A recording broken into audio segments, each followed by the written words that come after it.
आपके सामने पढ़ा गया, दीदी ने पढ़ा पहला सैमुएल पहला बाब और उसकी 9 आयत से लेके 18 आयत तक। यहाँ पर हम देखते हैं कि किस प्रकार से जो हन्ना है परमेश्वर पिता से क्या कर रही है, अपने दिल की बात को बोल रही है।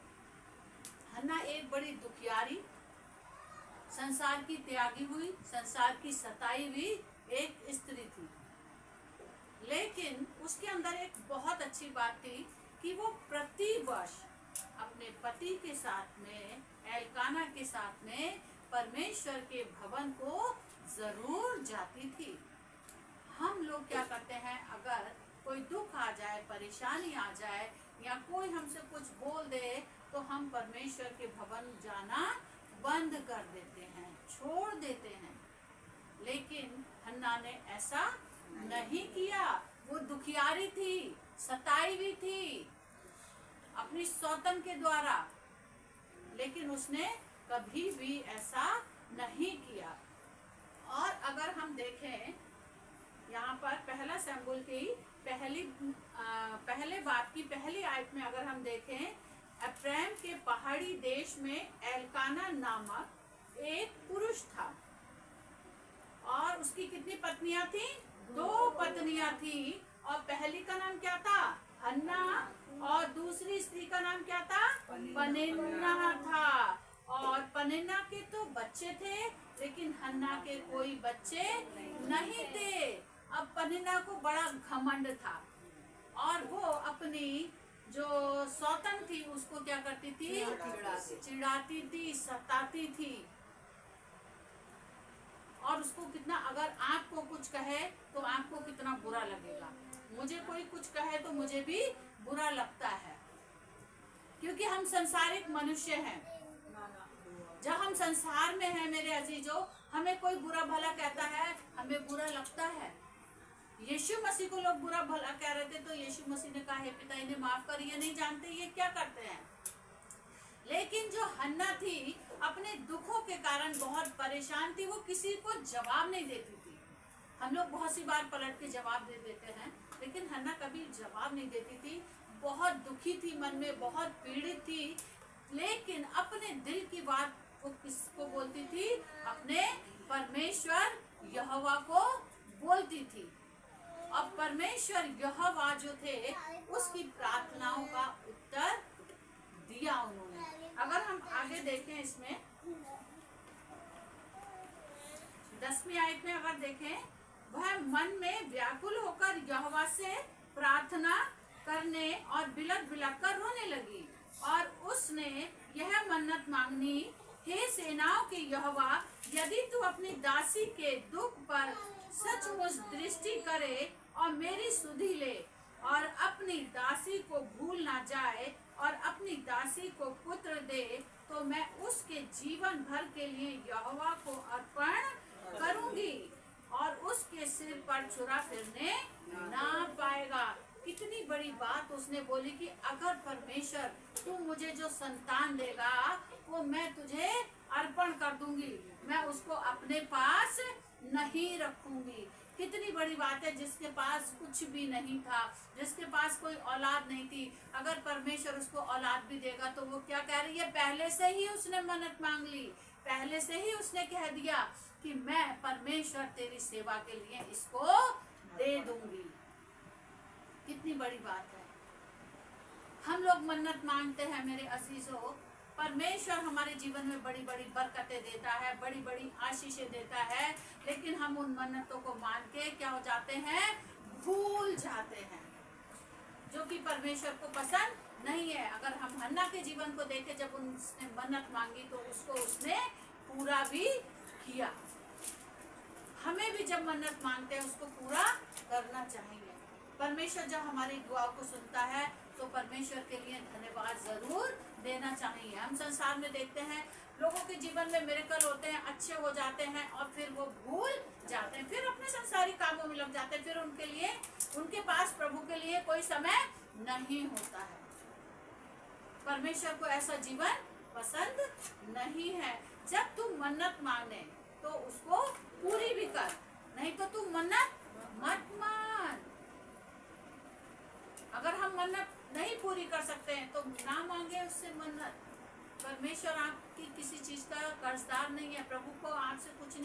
प्रभु चाहता है मैं और आप उसको धन्यवाद दें, दिल की गहराइयों से उसको पुकारें, दुख में सुख में। जैसे ये हन्ना दुखों में परमेश्वर की दुहाई दे रही है, पुकार रही है, लोग चिढ़ा रहे हैं उसको, बुरा भला कह रहे हैं। आज के समय में भी जब मैं देखती हूँ बहुत से लोगों के पास संतान नहीं है, तो बहुत से लोग उनके विषय में गलत गलत बातों को बोलते हैं। न्याय करने वाले हम और आप कौन होते हैं? ये संतान देना ना देना ये किसके हाथ में है? तो परमेश्वर के हाथ में है, मेरे और आपके हाथ में। मेरे आपके हाथ में क्या है? हम उनके लिए प्रार्थना करें, हम उनके लिए ठोकर का कारण ना बने। लेकिन हम क्या करते हैं? न्याय करने बैठ जाते हैं, हम उनके लिए ठोकर का कारण बनते हैं। मसीह स्वभाव नहीं है मेरे अजीजों, मसीह स्वभाव हमें और आपको क्या करना है? धारण करना है। मसीह का स्वभाव मेरे अंदर होना चाहिए। अगर हम वचन पढ़ते हैं, वचन को सुनते हैं और वचन हमारे जीवन में फलवंत नहीं है, वचन को हम नहीं जी रहे हैं, तो वचन प्रचार करना, वचन को सुनना, गीत गाना, सब कुछ व्यर्थ। हमने बहुत से लोगों को ऐसा देखा है कि प्रचार कर रहे हैं, संगति कर रहे हैं, लेकिन उनकी जिंदगियां परमेश्वर से बहुत दूर है। वो तो परमेश्वर जानता तुम्हारा जीवन क्या है, एक सनी पुती कब्रों के समान है कि ऊपर से तो बड़ी सुंदर दिखाई देती हैं, लेकिन जब अंदर झांक के देखा तो उसमें से दुर्गंध आ रही है, उसमें से बदबू आ रही है। हन्ना का जीवन जो था बड़ा पवित्रताई का जीवन था, उसकी लौ प्रभु पे लगी हुई थी। इतनी बातें सुनने के बावजूद भी उसकी लौ प्रभु पे हमेशा लगी रही। उसने अपनी आस्था को कभी कम होने नहीं दिया। उसको पता था मेरा प्रभु मेरी प्रार्थना का उत्तर जरूर देगा। मेरे आपके जीवन में जब हालात खराब होते हैं ना, तो हम लोग क्या हो जाते हैं? टूट जाते हैं। अरे प्रभु मैं तो इतना प्रार्थना करती हूँ, मैं तो चर्च भी जाती हूँ, वचन भी पढ़ती हूँ, दान भी देती हूँ, तब प्रभु मेरे जीवन में ये दुख क्यों आए? हम भूल जाते हैं मसीह का जीवन कांटों भरा है, सकरा है, लेकिन प्रभु हमें दुख तकलीफों में छोड़ता नहीं है। का मेरे असीसों, वो हमारे साथ साथ रहता है। उसकी संगति करना ना छोड़ें, वचन पढ़ना ना छोड़ें, धन्यवाद देना ना छोड़ें, प्रार्थना करना ना छोड़ें, चर्च जाना ना छोड़ें। वो परमेश्वर का घर है। जब परमेश्वर के घर जाते हैं तो परमेश्वर हमें बरकतें जरूर देता है। वो मुझे और आपको कभी खाली हाथ जाने नहीं देगा। हन्ना को उसने खाली हाथ जाने नहीं दिया। तो आज भी वही परमेश्वर है, अद्भुत रीति से काम करने वाला परमेश्वर है। वो तो ऐसे बड़े बड़े आश्चर्य कर्म करता है जिनकी हम था भी नहीं लगा सकते हैं। बहुत सी गवाहियां हैं जिनके लिए मैंने प्रार्थना की, संतानों के लिए परमेश्वर ने उनको संतानें दी। जब परमेश्वर हमारी प्रार्थनाओं का उत्तर देने वाला परमेश्वर है, तो हम क्यों टूट जाते हैं? हमारे परिवार में हालात विपरीत होते हैं, हम क्यों बिखर जाते हैं?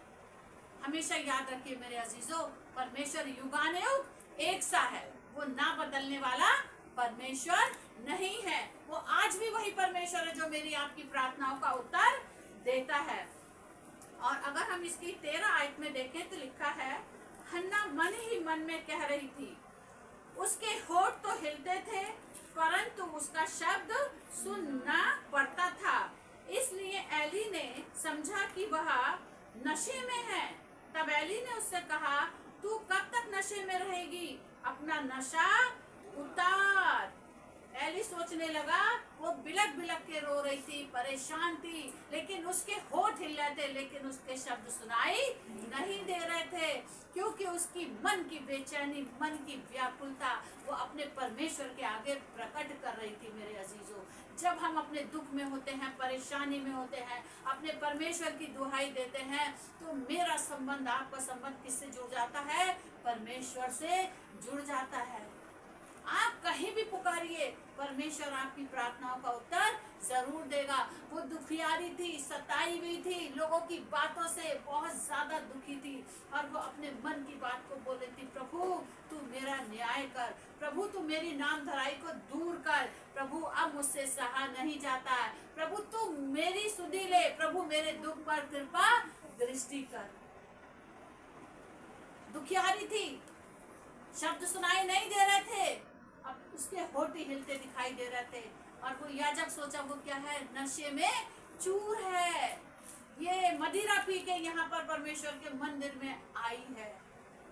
लेकिन उसने कहा नहीं, मैं मदिरा के नशे में नहीं हूँ। वो अपने दिल की बात, मेरे अजीजों, जब हम प्रभु से दिल की बात कहते हैं, मत देखिए कौन क्या कह रहा है क्या नहीं कह रहा है। आत्मिक व्यक्ति आत्मिक बातों पे मन लगाते हैं, संसारिक व्यक्ति संसारिक बातों पे मन लगाते हैं। जब मेरा संबंध, आपका संबंध प्रभु से जुड़ जाता है तो सिर्फ खाली प्रभु और मेरा संबंध रहता है। कौन क्या कह रहा है क्या नहीं कह रहा, मुझे उसकी परवाह नहीं है। जब दाऊद परमेश्वर की आराधना करता था, उसके कपड़े उतर जाते थे, वो चिंता नहीं करता था, वो राजा था। जबकि जब हम प्रभु में लीन हो जाते हैं, उसका संबंध और मेरा संबंध उससे जुड़ जाता है, तो आप लीन हो जाते हैं। लोग क्या कह रहे हैं मत चिंता कीजिए मेरे अजीजों, क्योंकि मेरा प्रभु मेरे साथ है। जब प्रभु मेरे साथ है, मेरा विरोधी कोई हो नहीं सकता है। हन्ना के साथ उसका प्रभु था, हन्ना की सुधि ली मेरे प्रभु ने, मेरी भी सुधि लेगा, आपकी भी सुधि लेगा। मत चिंता करिए इंसानों की। इंसान तो क्या कर सकता है, आपको ठोकर का कारण बन सकता है, वो आपको गिरा सकता है, क्योंकि संसारिक मनुष्य संसारिक बातों पे मन लगाते हैं, आत्मिक व्यक्ति आत्मिक बातों पे मन लगाते हैं। हमें वचन की सुनना है, इंसानों की नहीं सुनना। ये वचन क्या कर रहा है, वचन स्वयं परमेश्वर है। परमेश्वर की आवाज को सुनना है, इंसानों की आवाज को नहीं सुनना है। परमेश्वर ने हमें स्वतंत्र किया है, हम और आप स्वतंत्र हैं।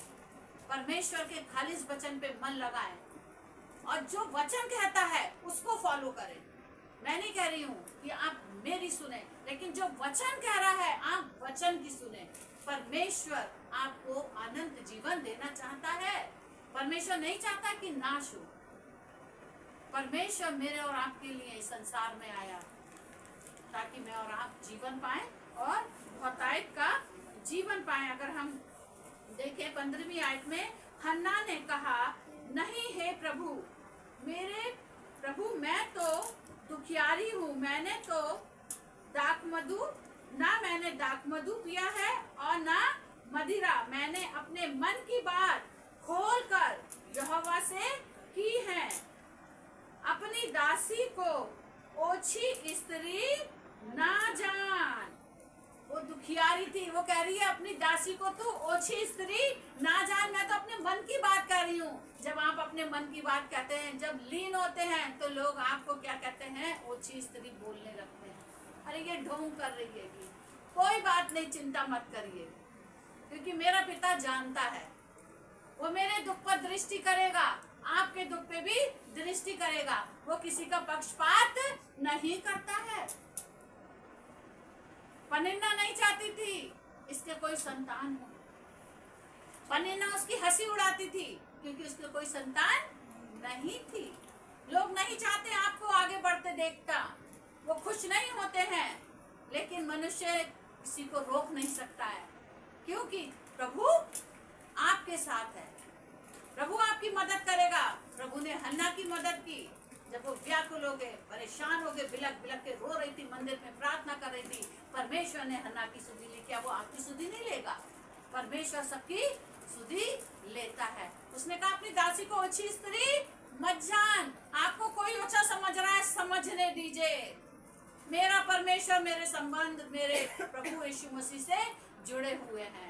कोई क्या कह रहा है, कोई क्या समझ रहा है, समझने दीजिए। संसारिक व्यक्ति संसारिक बातों पे मन लगाते हैं, आत्मिक व्यक्ति आत्मिक बातों पे मन लगाते हैं। वो ओछी स्त्री नहीं थी। वो कह रही है याजक से, अपनी दासी को ओछी स्त्री मत समझ। मैं तो मन की दुखियारी हूँ, मैं अपने मन की बात अपने परमेश्वर से कह रही हूँ।